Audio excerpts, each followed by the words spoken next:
Tick tock in this time. When I set it off, can nobody stop it in time? I'm like a B-52. Hey guys, it's Alex from Allkpop. I'm here with Tablo. We're interviewing him today. How are you, Tablo? I'm good. Good.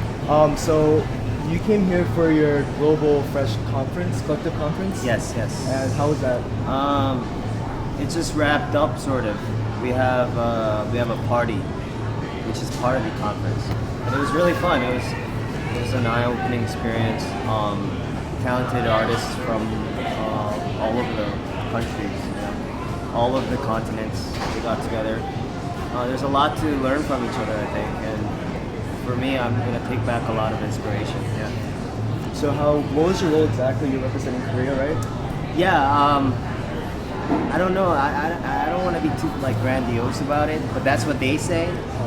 I don't know. I was basically just representing whatever I can, but yeah, I've been given a very lucky position to be able to speak about the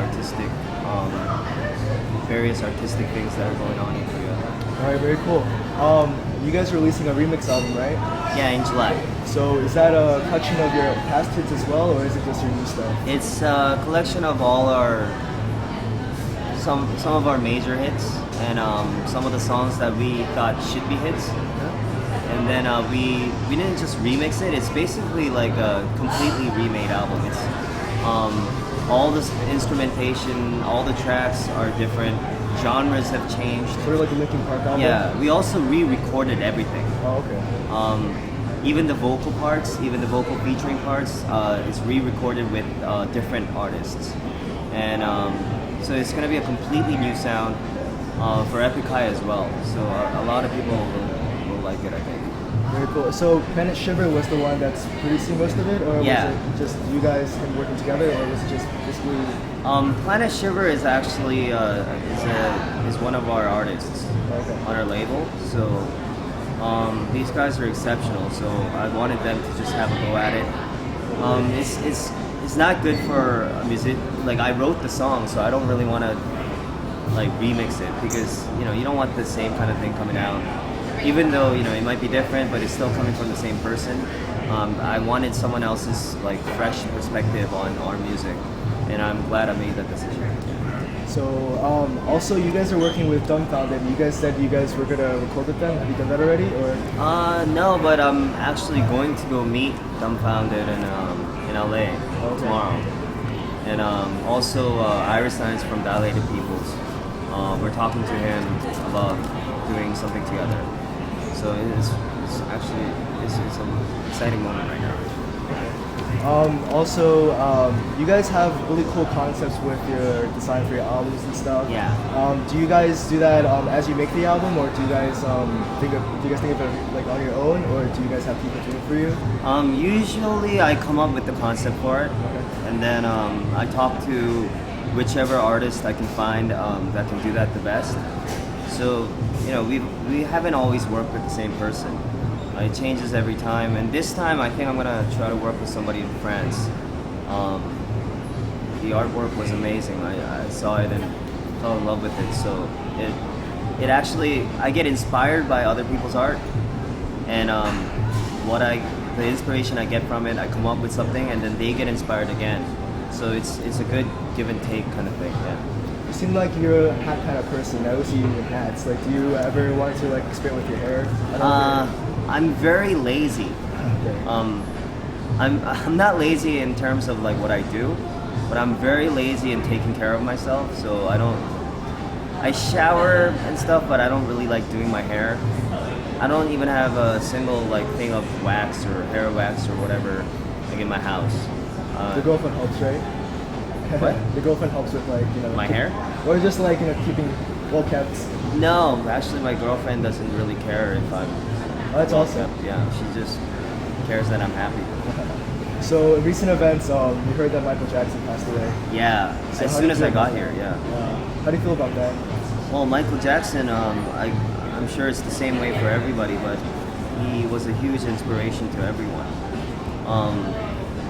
He just actually there was a greatest hits album that came out in Korea recently, and I wrote a little something about Michael Jackson in the album. It's in the album, and Epic High's members, we all feel very strongly that he, not only changed the face of music, but he made pop music something that's for everyone. And no one's really done that before. It's a huge loss, definitely. Even if you go to our blogs right now, like there's something that Mithra wrote on there, MYK wrote, and I think it sums up everything that we feel about it. So you guys at Epic High, do you guys take certain roles when you guys do your music? Like let's say Tablo's a sexy voice, he does the chorus or something like that? No, I'm not the sexy voice. I guess I don't know. I don't think there is a role. I think we just do whatever you want, basically. But if you interview my members, they're gonna tell you that I'm a dictator. I'm really not. I ask them for their opinions. When they don't give it, I go ahead with whatever I feel. But I don't force upon them my tastes. My members have a taste of their own. It's very different from me. It helps that it's different. We collaborate, in the full essence of the word. So, yeah, if ever there's like a part that Mithra doesn't want to do, he's not gonna do it. So, yeah. Cool. So, do you have any other talents you want to pursue, like probably singing, acting? Well, I've done a little bit of acting, but honestly, it was a conscious decision for me, like a while back.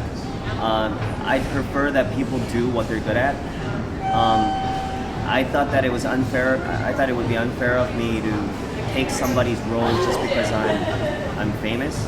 Like a lot of the times I've been offered roles and parts in movies that I feel someone else could do a lot better. Someone trained in acting could do a lot better. But a lot of the times I was being casted just because of my name. And I feel that's very unfair to people who actually practice that art. And more so now because my girlfriend is an actress, and I believe that people in that field should do those parts. So I've consciously turned down all acting opportunities for the last few years.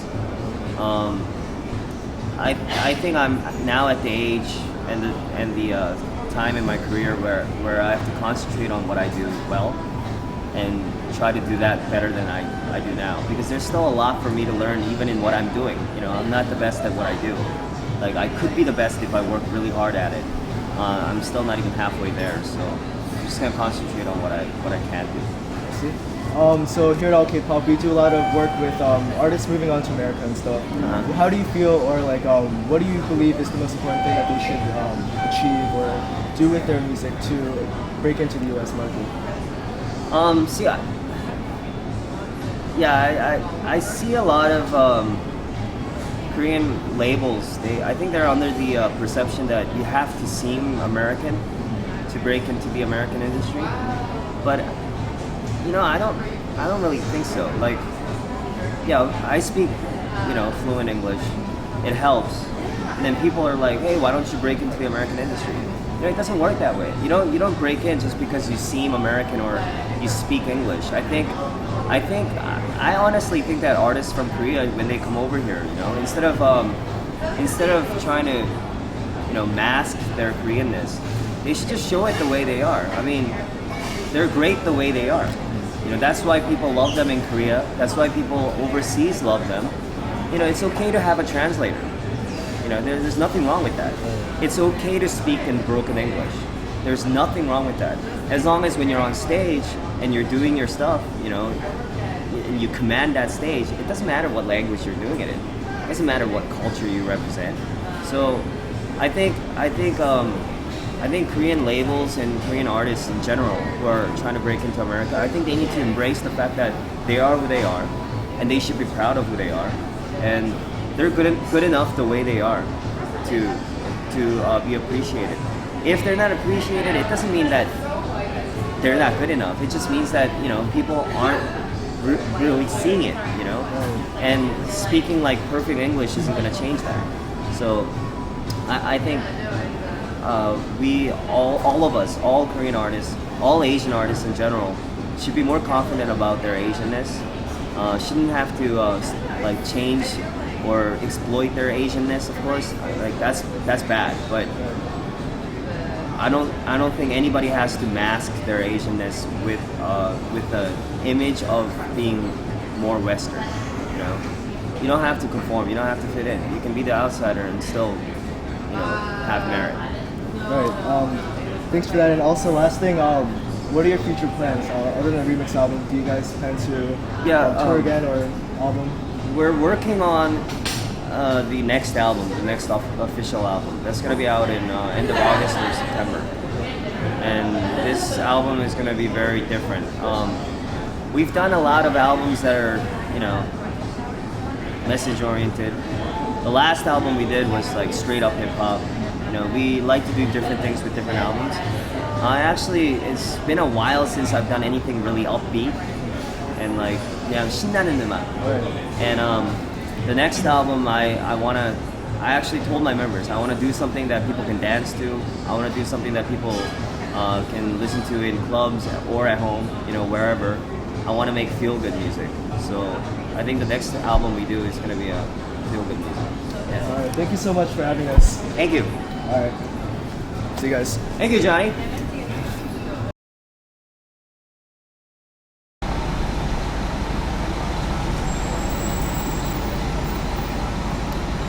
Obviously, there's a huge storm brewing.